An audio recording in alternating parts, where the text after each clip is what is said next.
তবে কুরবানির সামনে আছে, এই 10 দিনের মধ্যে আমরা পশু কিনবো। পশু কেনার সময় আপনি আপনার সামর্থ্যের সেরাটা কিনবেন এবং পশুকে কেন্দ্র করে কোনো রকম শো অফ করবেন না।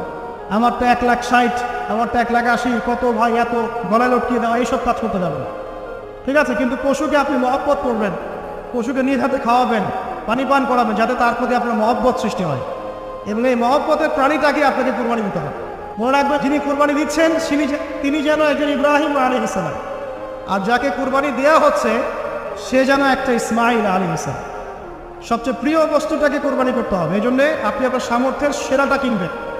এখানে অনেক মাসআলা আছে, আমি মাসআলাগুলো দিতে যাচ্ছি না। অনেক বড় বড় আলেম ওলামা আছেন, তাদের শরণাপন্ন হয়ে আপনারা এগুলোর মাসআলা নিয়ে নেবেন, ঠিক আছে? তবে আমি একটা বিষয় বলবো, খালি কুরবানিকে কেন্দ্র করে কোনো রকম রিয়া, অহংকার, লোক দেখানো কাজ করতে যাবে এবং পরিবেশ দূষণ হয় এমন কোনো কাজ করতে যাবে।